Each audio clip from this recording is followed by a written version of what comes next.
नमस्कार, आपके साथ मैं हूं विवेक शर्मा और आप देख रहे हैं उत्तर बंगाल एवं सिक्किम का leading news channel SK live. आज के दिनों के समाचार के प्रस्तुत करता है International Furniture, unbeatable price. Visit a Royal Oak store today. Advance technical training centre Bardang Sikkim. Summit hotel Darjeeling और कालिम्पोंग पूरी कोविड सेफ्टी के साथ आपका पर्सनलाइज्ड टूर ऑफर करता। अपने सपनों को संजोने के लिए ओम डेवलपर्स लेके आए हैं Shri Shyam farm house villa. Readymade की होलसेल दुकान राजधानी गारमेंट्स है, जिसका नाम गांधी मूर्ति उद्घाटन में सीपीएम की ओर से तृणमूल के नेता मंत्रियों को आमंत्रण। गांधी जी की मूर्ति के उद्घाटन कार्यक्रम में तमाम राजनीति भूलकर 2 राजनीतिक दल एक साथ आ सकते हैं। इसके लिए सिलीगुड़ी नगर निगम की ओर से पहल की गई है। इस बार इस कार्यक्रम में नगर निगम चेयरमैन अशोक नारायण भट्टाचार्य के साथ नगर विकास मंत्री फरहाद हाकिम भी खड़े दिखेंगे। सिलीगुड़ी नगर निगम की ओर से गांधी जी की मूर्ति उद्घाटन कार्यक्रम में सत्ताधारी पार्टी के नेता मंत्रियों को आमंत्रित किया गया है। इनमें फरहाद हाकिम के साथ ही राज्य के पर्यटन मंत्री गौतम देव व खेलकूद व लोक निर्माण मंत्री अरूप विश्वास भी आमंत्रित है। गांधी मूर्ति को लेकर किसी प्रकार की राजनीति नहीं होनी चाहिए। मंगलवार को सिलीगुड़ी नगर निगम में पत्रकार सम्मेलन बुलाकर नगर निगम प्रशासक अशोक नारायण भट्टाचार्य ने यह संदेश दिया है। इसके अलावा उन्होंने अन्य कई योजनाओं की बात कही। उन्होंने बताया नगर निगम के रिक्त पदों पर नियुक्ति के लिए राज्य सरकार के पास आवेदन करने की बात भी कही है। আমি মেয়র হওয়ার পরে অনেকবারই মন্ত্রীর সঙ্গে দেখা করেছি, ঠিক কিন্তু শিলিগুড়িতে প্রথম তাকে পাচ্ছি। আমন্ত্রণ কর্পোরেশনে আসার জন্য উনি আসতে পারবেন বলে আমি জানি না, কারণ উনি আগের দিন সন্ধ্যাবেলায় আসবেন, পরের দিন উদ্বোধন করে উনি চলে যাবেন। তো দেখা হলে বলবো নিশ্চয়ই, বলতে কি আপত্তি আছে। আমাদের প্রশ্ন যেটা হচ্ছে এটা গান্ধী মূর্তিকে নিয়ে কোনো রাজনীতি হওয়া উচিত না। যেমন আমরা বলেছিলাম ছট পূজা নিয়ে কোনো রাজনীতি হওয়া উচিত না, কিন্তু হয়েছে। যেভাবে হোক না কোনো পরিস্থিতিটা যেটা করা হয়েছে, আমি টলারেন্সের একটা পরিচয় দিয়েছি, সহিষ্ণুতার পরিচয় দিয়েছি, যে আমি কোনো বিতর্ক বা অসহিষ্ণুতা করে এটা করিনি। চেষ্টা করেছিলাম যতটা সম্ভব তারা পুজো করুক, কিন্তু এটা নিয়ে রাজনীতি হওয়া উচিত না, কিন্তু হয়েছে। এটা খুব দুর্ভাগ্যজনক। আমি গান্ধী মূর্তি নিয়ে কোনো রাজনীতি চাইনি।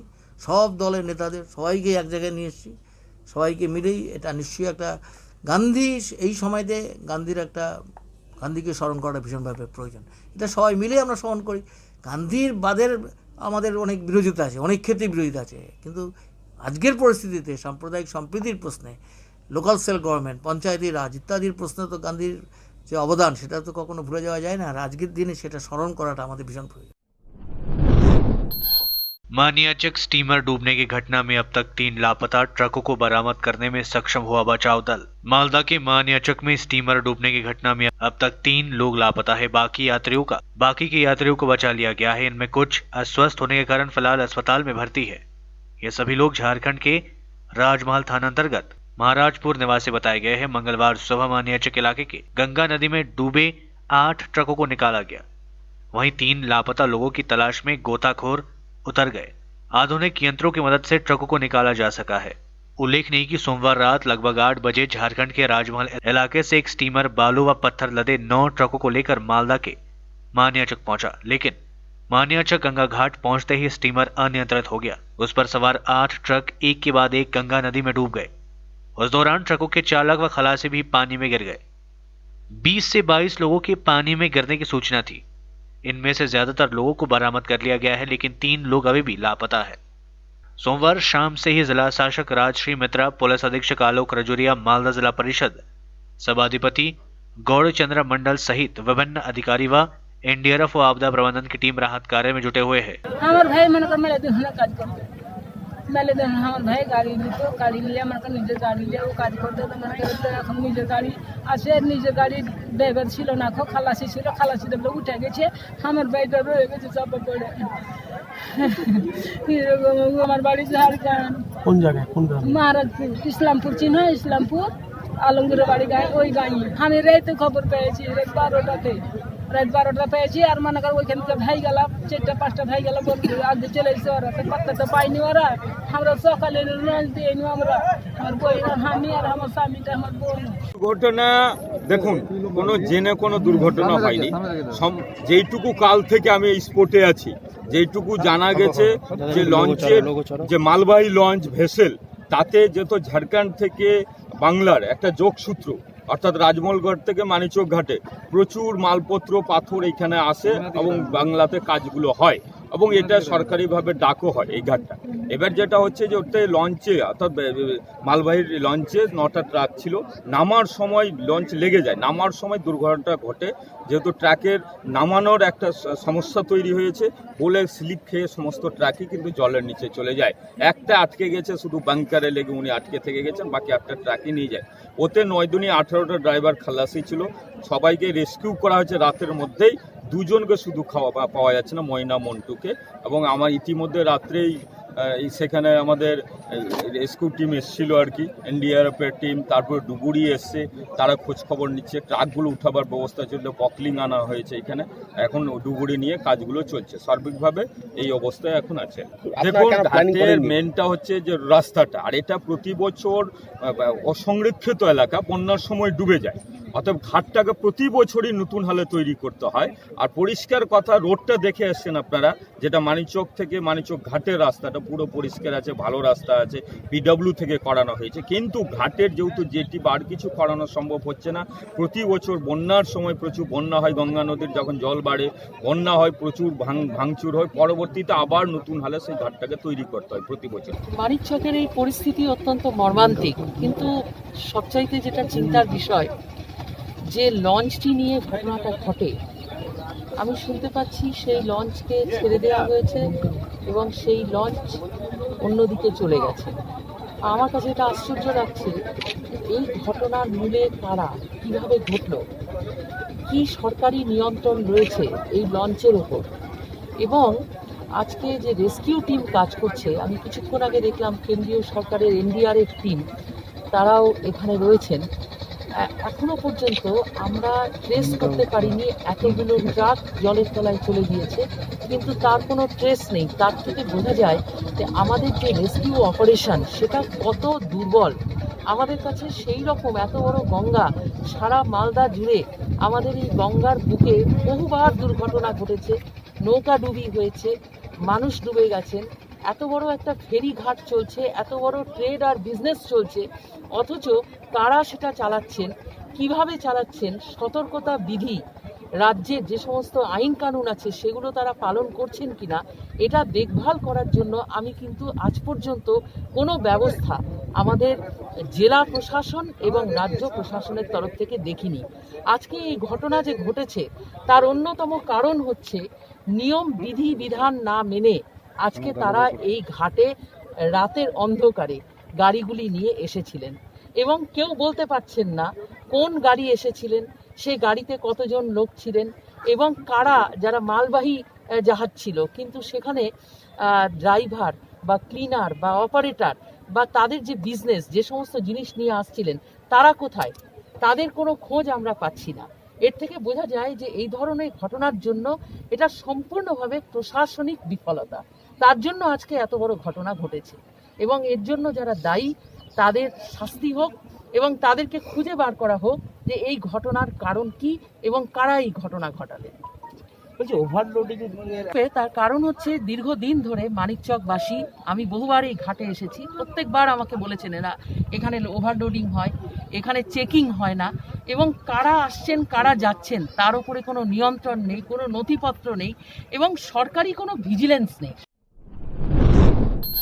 26 नवंबर देशव्यापी आम हड़ताल के समर्थन में पत्रकार सम्मेलन। 26 नवंबर को केंद्र के ट्रेड यूनियनों द्वारा आहूत देशव्यापी आम हड़ताल को सफल कराने के लिए सीटू के सिलीगुड़ी स्थित कार्यालय में एक पत्रकार सम्मेलन का आयोजन किया गया। सम्मेलन में वामपंथी श्रमिक संगठन नेता समन पाठक, कांगो संगठन के आलोक चक्रवर्ती, यूनियन के नेता उपस्थित थे। समन पाठक ने कहा कि ट्रेड यूनियनों के आह्वान पर 26 नवंबर को आम हड़ताल को लोग स्वतः शामिल होंगे। सबै जानेन आगामी 26 नवंबर समस्त केंद्रीय ट्रेड यूनियन एवं फेडरेशन যৌথভাবে এবং হচ্ছে কৃষক ফেডারেশন যৌথভাবে আমরা দেশব্যাপী ধর্মঘটে কল দিয়েছি। ইতিমধ্যে আমরা অনেক প্রচার প্রচারে একদম শেষ পর্যায়ে চলে আসি, অনেক প্রচারগুলো হয়ে গেছে। মূলত আমাদের 7 দফার দাবি নিয়ে এই লড়াইতে আমরা নেমেছি।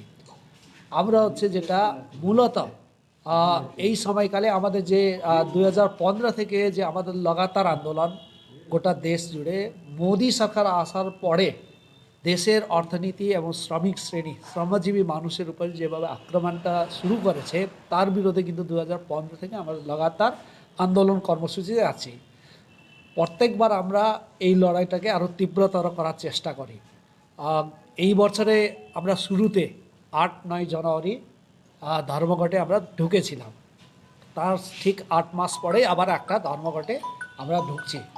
মানে এই কোভিড পিরিয়ডে বিজেপি সরকার যেভাবে কর্পোরেট সঙ্গে একসাথে মিলিভগত করে যেভাবে আক্রমণগুলো শুরু করেছে, দেশের সমস্ত রাষ্ট্রায়ত্ত মানে পাবলিক সেক্টরগুলো যেভাবে বিক্রি করতে শুরু করেছে এবং দেশকে ইকোনমিকে যেভাবে একদম মেরুদণ্ডটাকে ভেঙে তছনছ করেছে এবং হচ্ছে কয়েকটা মুষ্টিবদ্ধ মানুষকে প্রফিট দেওয়ার জন্য সমস্ত নীতিগুলো অবলম্বন করেছে।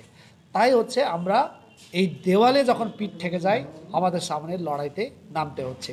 তাই আমরা 2 অক্টোবর আমাদের অল ট্রেড ইউনিয়ন ফেডারেশন একসাথে এই ডিসিশনে যাই, না এটা বৃহত্তর একটা লড়াইতে যেতে হবে এবং আমরা 26 নভেম্বরে এই ধর্মঘটে একটা চ্যালেঞ্জ দিতে চাইছি, আমরা একটা মেসেজ দিতে চাইছি সেন্ট্রাল গভর্নমেন্টকে, এই গভর্নমেন্টকে, যদি এর পরেও যদি আমাদের কথাগুলো না শোনা হয়, এই জনবিরোধী নীতিগুলো মানে ওয়ার্কার বিরোধী কিষাণ বিরোধী এই আইনগুলো যদি প্রত্যাহার না করে তাহলে হচ্ছে আমাদের আগামী দিনে আবার ফেব্রুয়ারি মাস থেকে লাগাতার লড়াইতে যাওয়ার একটা সিদ্ধান্ত আছে। আইএনটিসির পক্ষ থেকে এবং কেন্দ্রীয় ট্রেড ইউনিয়ন সমূহের পক্ষ থেকে আপনারা জানেন 26 নভেম্বর সারা ভারতবর্ষে সর্বাত্মক সাধারণ ধর্মঘট ডাকা হয়েছে। গত রবিবার আমাদের আইএনটিসির সর্বভারতীয় স্তরে ভার্চুয়াল মিটিংয়ে এটা ভালো খবর আমরা পেয়েছি, সেটা সারা ভারতবর্ষের যত কৃষক ফেডারেশন এবং সংগঠন রয়েছে, পাঞ্জাব, হরিয়ানা, মধ্যপ্রদেশ সহ দেশের সর্বত্র প্রত্যেক কৃষক সম্প্রদায় এবং সংগঠনগুলো আমাদের এই কেন্দ্রীয় ট্রেড ইউনিয়ন সমূহের বনকে সমর্থন করেছে এবং শুধু সমর্থন না, তারাও সক্রিয়ভাবে সারা ভারতবর্ষের কিষাণের পতাকা নিয়ে তারা আমাদের সাথে নামছে। কারণ একটাই, এই করোনা আবহকে সামনে নিয়ে নির্লজ্জভাবে কেন্দ্রীয় সরকার যেভাবে সুযোগ নিল, শ্রমনীতি শেষ করে দিয়ে একটা লেবার কোড তৈরি করেছে, কৃষি বিল যেভাবে পাশ করলো সংসদে, সেটা ভারতবর্ষের স্বাধীনতার পর থেকে এটা লজ্জার বিষয়। শুধু আমরা বলছি না, আমরা ট্রেড ইউনিয়ন করি, আমরা প্রতিবাদী কণ্ঠ, আমরা বললে সেটা বলে আমরা বিরোধিতা করছি, আমরা না। ভারতবর্ষের প্রত্যেকটা সাধারণ মানুষ, প্রত্যেকটা সংগঠন আজকে প্রতিবাদে সোচ্চার। তাই যে বেসরকারীকরণের নীতি নিয়েছে কেন্দ্রীয় সরকার, বিমানবন্দর, রেল, খনি, ব্যাংক, প্রত্যেকটা এক এক করে বিএসএনএল, এর প্রতিবাদে আমরা সারা ভারতবর্ষের প্রত্যেক মানুষের কাছে আবেদন রাখছি 26 তারিখ এই ধর্মঘটকে সমর্থন করার জন্য।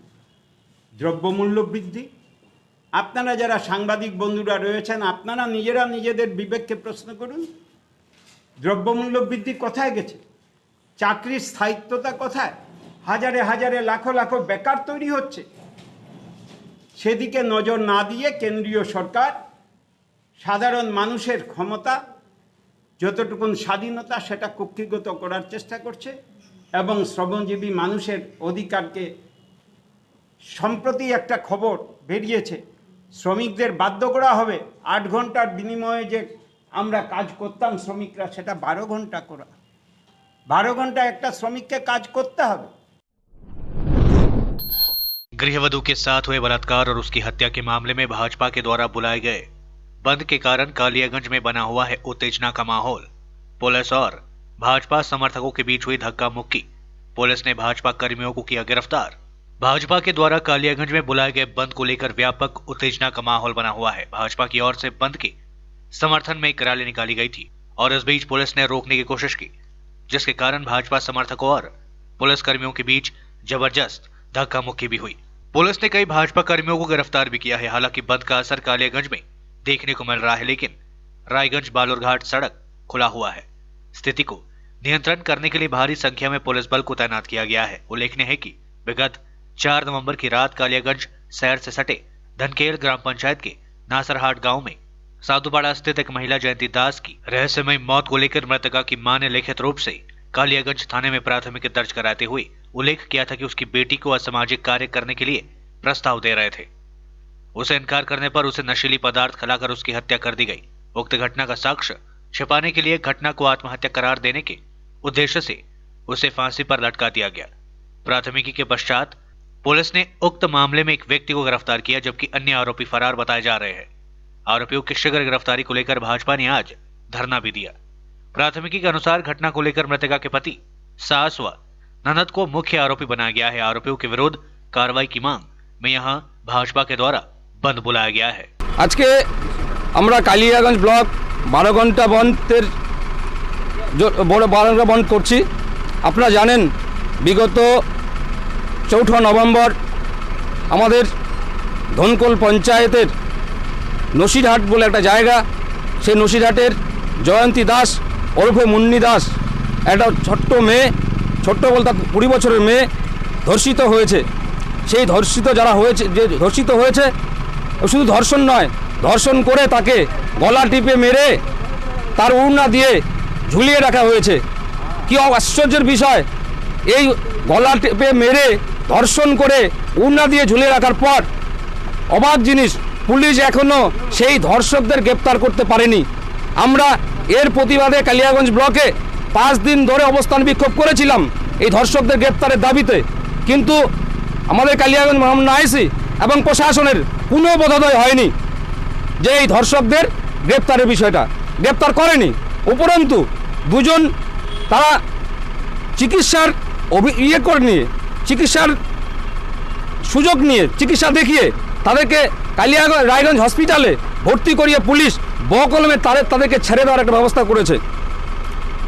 ধর্ষকের যে মূল পান্ডা অমিত ঋষিতে ধর্ষণ হয়েছে, আরেক যে মূল পান্ডা তার যে স্বামী, অন্যদের যারা ধর্ষক করেছে সেই উজ্জ্বল সরকারকে রায়গঞ্জ হসপিটাল থেকে পুলিশ, আমি তো বলবো পুলিশ তাকে সুযোগ দিয়ে ছেড়ে দিয়েছে।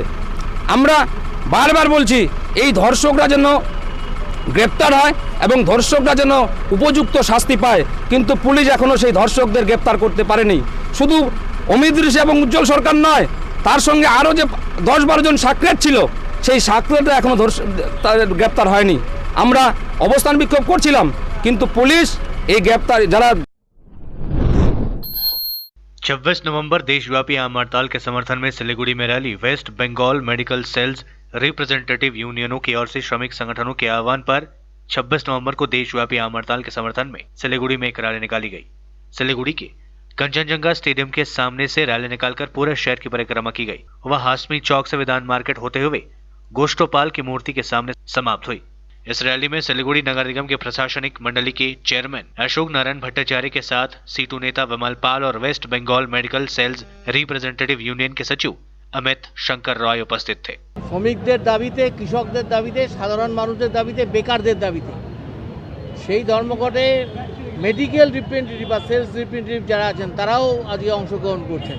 তাদের যে ইউনিয়ন MSAU তারা আজকে মিছিল বের করেছে আগামী 26 তারিখে, যাতে ধর্মঘট সর্বাত্মক হয় এবং শুধু তাদের সদস্যরাই শুধু পার্টিসিপেট করবেন তা নয়, সাধারণ মানুষের কাছে তাদের আবেদন যে সকলেই এই ধর্মঘটে আপনারা সামিল হন এবং এই ধর্মঘটকে সর্বাত্মক করুন। আগামী দিনে এই দাবিতে আরও বড় বড় আন্দোলন সংগঠিত হবে। বিশেষ করে 7,500 টাকা করে গরিব মানুষকে 7,500 টাকা করে মাসিক এককালীন অনুদান দেওয়া এবং বিনে পয়সাতে যাতে তাদের খাদ্যশস্য দেওয়া হয় তার যে দাবি, এবং 100 দিন নয় 200 দিনের কাজ করা এবং নিয়মিতভাবে তাদের মজুরি দেওয়া, যে রিফর্ম ট্রেড ইউনিয়ন রিফর্ম যেটা করছে, সংস্কার যে আইন করেছে সেই আইনকে বাতিল করতে হবে।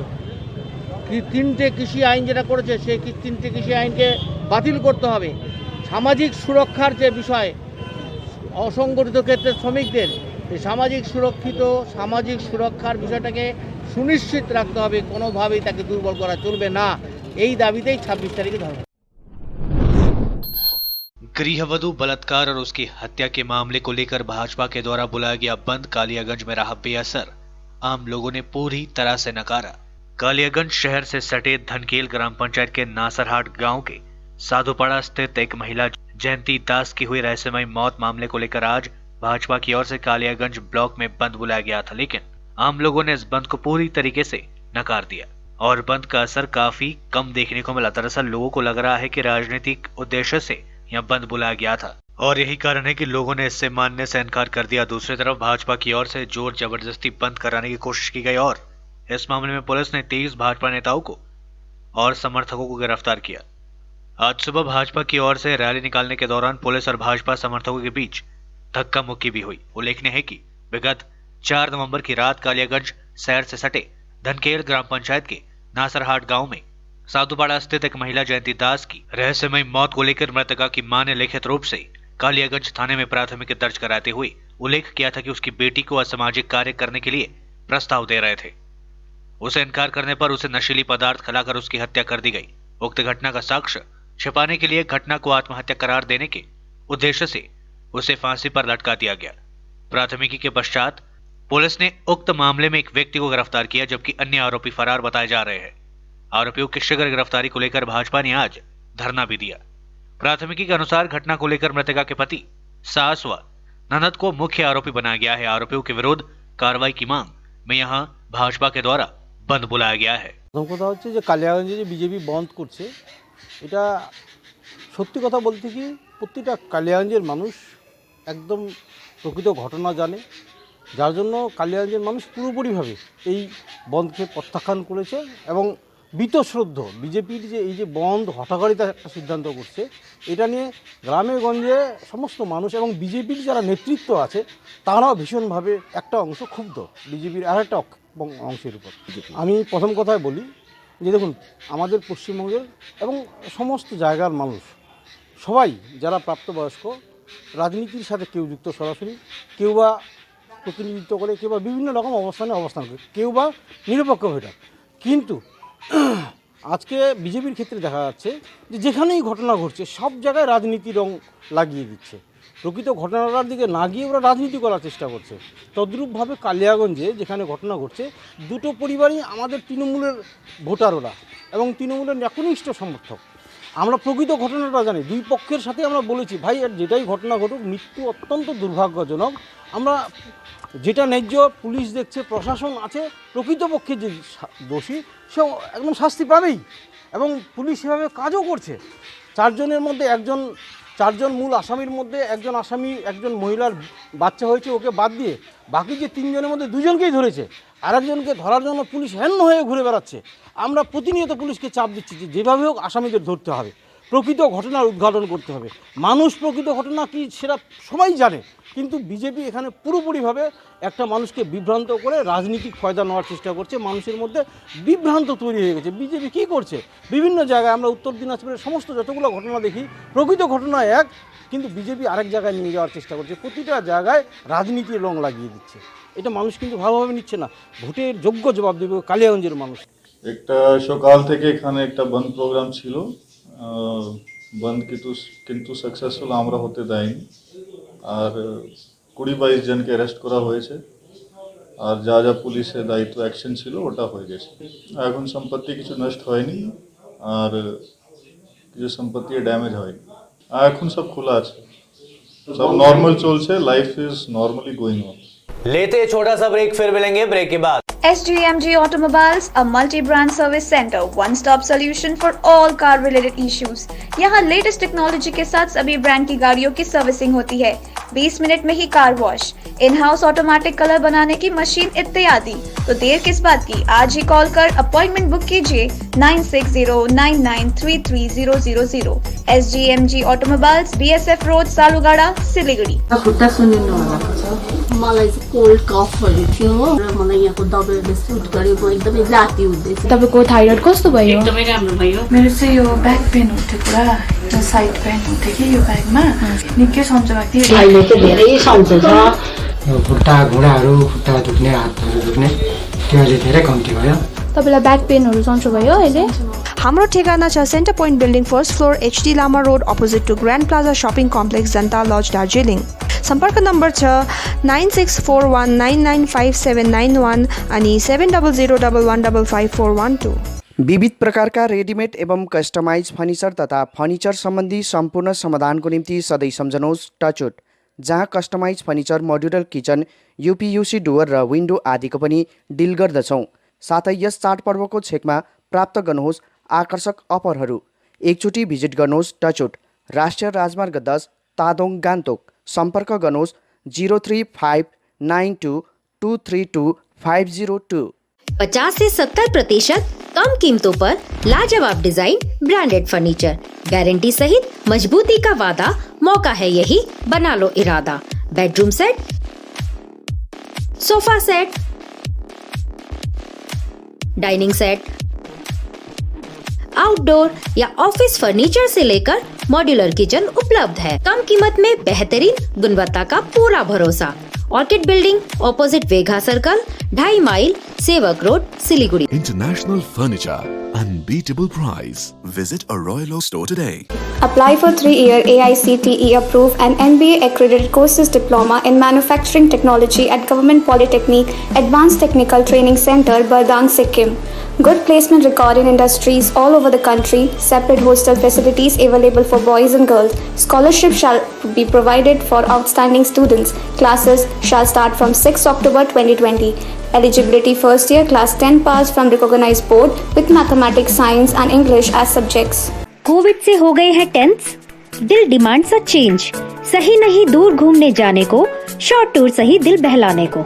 समित होटल दार्जिलिंग और कालिम्पोंग पूरी कोविड सेफ्टी के साथ आपका पर्सनलाइज्ड टूर ऑफर करता।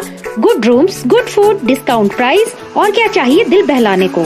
Contact number 919332080131। WhatsApp call 8388877888 for call. अपने सपनों को संजोने के लिए ओम डेवलपर्स लेके आया है Shri Shyam farm house villa, जिसकी पहली फेज के सभी प्लॉट्स बिक चुकी हैं और दूसरे फेज की बुकिंग और रजिस्ट्रेशन है चालू। प्लॉट की साइज है 3 से 6 कट्ठा तक, तो देर किस बात की, अभी फोन उठाइए और बुक कीजिए। Shri Shyam farm house villa, Phulbari. Contact number 9609784045 या 9733036000। बहुत जल्द इसके तीसरे फेज की प्लॉट भी लॉन्च होने जा रही है। रेडीमेड की होलसेल दुकान जहां मिली सारा सामान, राजधानी गारमेंट्स है जिसका नाम। बच्चों से लेकर बड़ों तक लेडीज और जेंट्स के रेडीमेड कपड़ों के थोक विक्रेता। विजिट करें, व्हाट्सएप करें या कॉल से ही ऑर्डर करें। राजधानी garments, 2nd floor, stall number 246-47, Gaurishankar market, विधान रोड, सिलीगुड़ी। कॉन्टैक्ट नंबर 8348888881 या 9324953228। के लिए SK लाइव ही बेस्ट ऑप्शन है। SK लाइव का इस क्षेत्र में 24 घंटा टेलीविजन, एंड्रॉइड ऐप और वेबसाइट पर प्रसारण होता है। सोशल मीडिया पर भी हम उपलब्ध हैं। हमारी व्यूवरशिप 9 लाख से अधिक है। सिक्किम, हैथवे और NXT डिजिटल पर, दार्जिलिंग और कालिम्पोंग में दोनों हैथवे और CCN सेटअप बॉक्स पर, क्लामपुर से लेके मैनागुड़ी हैथवे पर, सिटी केबल पर, सिलीगुड़ी और आसपास, नक्सलबाड़ी से पानी टंकी तक NXT डिजिटल में। तो सोचिए नहीं, कॉल करें 7908554308। ब्रेक के बाद आपका फिर से स्वागत है। बढ़ते हैं खबरों की तरफ। बंगाल कुंफू एसोसिएशन का ब्लैक बेल्ट परीक्षा संपन्न। बंगाल कुंफू एसोसिएशन के तत्वाधान में ब्लैक बेल्ट परीक्षा जलपाईगुड़ी फ्रेंड्स यूनियन क्लब मैदान में आयोजित हुई। कोरोना संक्रमण के बीच तमाम स्वस्थ विधियों को मानते हुए जलपाईगुड़ी डिस्ट्रिक्ट काई कुंफू एसोसिएशन ने इस परीक्षा का आयोजन किया। ब्लैक बेल्ट के साथ ही अन्य बेल्ट की परीक्षा भी आयोजित हुई। इस परीक्षा में जिले के विभिन्न हिस्से से कुल 25 मार्शल आर्ट खिलाड़ियों ने हिस्सा लिया। इनमें से 2 खिलाड़ियों ने ब्लैक बेल्ट परीक्षा दिया। बंगाल कुंफू एसोसिएशन के अध्यक्ष डॉक्टर विकास सिंह ने कहा कि परीक्षा तो काफी पहले होनी थी, लेकिन कोरोना संक्रमण के कारण देरी हो गई। उन्होंने कहा कि जलपाईगुड़ी के विभिन्न चाय बागान इलाकों में मार्शल आर्ट काफी लोकप्रिय हो गया है। चाय बागान इलाकों के बच्चे खेलकूद के माध्यम से आत्मरक्षा का हुनर बखूबी सीख रहे हैं। এটা জলপাইগুড়ি জেলা কাইকুংফু অ্যাসোসিয়েশন এবং এফইউসি ক্লাবের উদ্যোগে আমাদের বার্ষিক পরীক্ষাটা আজকে অনুষ্ঠিত হচ্ছে। এটা যদিও আগে 4-5 মাস আগে হওয়ার কথা ছিল, ডিউ টু লকডাউন এবং কোভিড-19-এর জন্য আমরা একটু ডেটটা পিছিয়েছি। তো ছেলেরা তো সবাই বাড়িতে প্র্যাকটিস করছে, অনলাইন তাদের আমাদের প্র্যাকটিসগুলো আমরা করাচ্ছি। তা আজকে আমরা এখানে একসাথে হয়েছি আজকের এক্সামটা কমপ্লিট করার জন্য। এখান থেকে বিভিন্ন ছেলেরা 25 জন থেকে 30 জন পরীক্ষায় বসছে। 3 জন ব্ল্যাক বেল্টের জন্য অংশগ্রহণ করছে পরীক্ষার জন্য, এবং এখান থেকে তারা পাস করে এক একজন এক একটা লেভেলে, কেউ ইয়েলো থেকে গ্রিন, গ্রিন থেকে ব্লু, এভাবে তাদের পরীক্ষার পর তাদের শংসাপত্র পাবে। জলপাইগুড়ি থেকে তো এর আগেও প্রচুর পরিমাণে ন্যাশনাল লেভেলের, ইন্টারন্যাশনাল লেভেলের মেডেল চলে এসছে। তো এই বছরও আমরা ভাবছি যাতে আর একটু ভালো ফল করা যায়, তার জন্য আমরা নিয়মিত অনলাইন ক্লাসেসগুলো করাচ্ছি। আর মোটামুটি তাদের এক্সামগুলো যাতে টাইম মতো হতে থাকে যাতে, তাদের সেটাও চেষ্টা করে যাচ্ছি। তবে ছাত্রদেরকেও জলপাইগুড়ি সবাইকে আমরা বলবো যে আপনারা বাড়িতে থাকুন বা বাইরে থাকুন, নিজেকে ফিট রাখার জন্য শরীরচর্চা অবশ্যই করুন, যাতে আপনাদের শরীরের ইমিউনিটি পাওয়ার বাড়ে এবং তার জন্য আপনি করোনা ভাইরাসের মতন মহামারী থেকে আপনি বাঁচতে পারবেন। भारत ने ब्रह्मोस सुपरसोनिक क्रूज मिसाइल के लैंड अटैक वर्जन का किया सफल परीक्षण। भारत ने आज अंडमान निकोबार द्वीप समूह क्षेत्र से ब्रह्मोस सुपरसोनिक क्रूज मिसाइल के लैंड अटैक वर्जन का टेस्ट किया, जो बेहद कामयाब रहा। मिसाइल का टारगेट वहां मौजूद एक अन्य द्वीप पर था।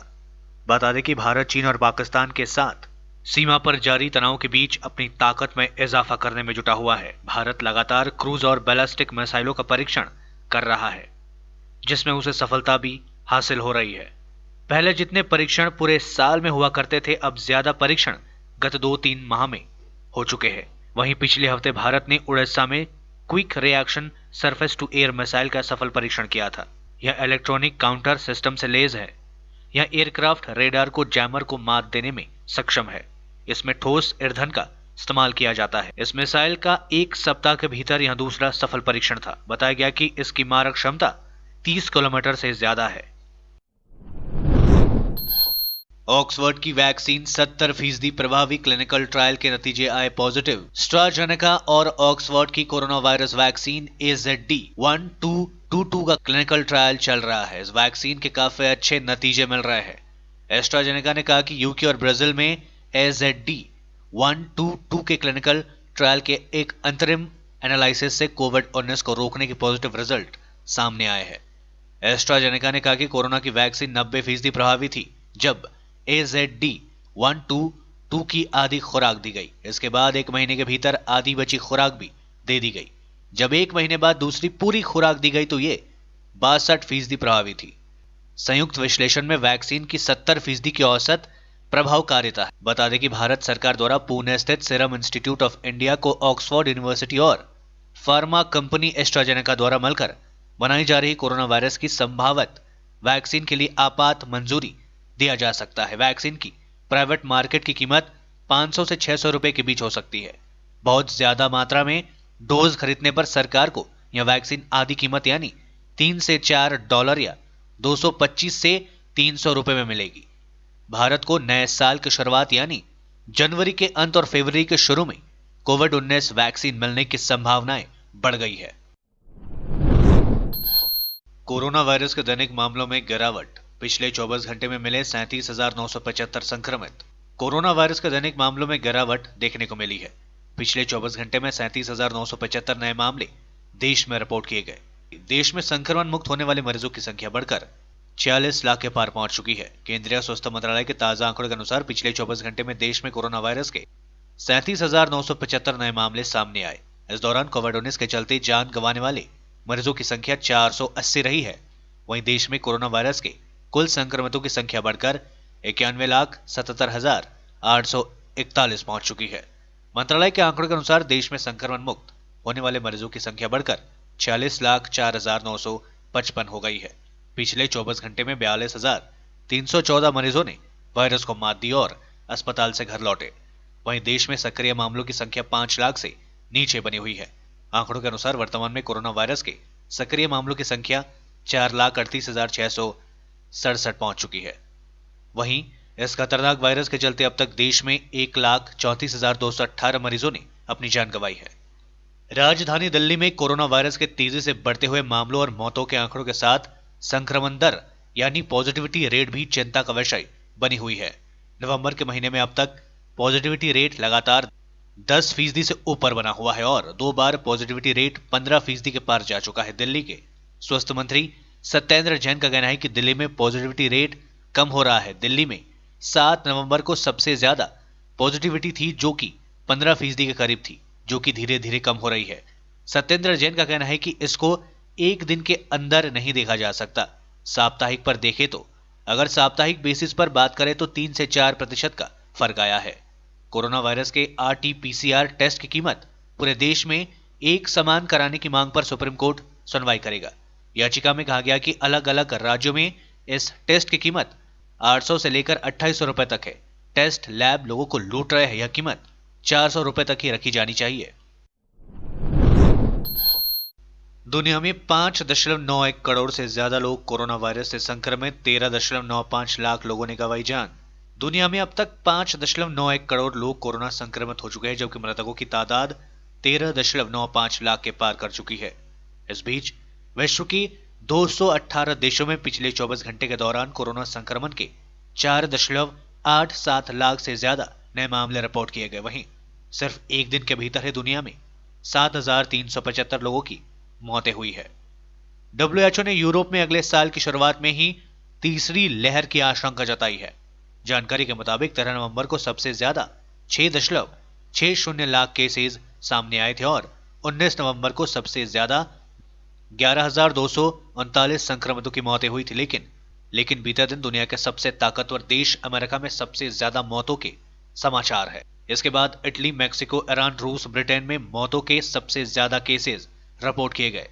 WHO के विशेष अधिकारी डेविड नाब्रो का कहना है कि यूरोप में हालात काफी खराब होते दिखाई दे रहे हैं। यदि समय पर काबू नहीं पाया गया तो 2021 की शुरुआत में ही इस प्रायद्वीप में तीसरी लहर आ सकती है। आज के लिए बस इतना ही और विस्तृत खबरों के लिए देखते रहिए SK लाइव। आपका समय, आपकी खबर। धन्यवाद।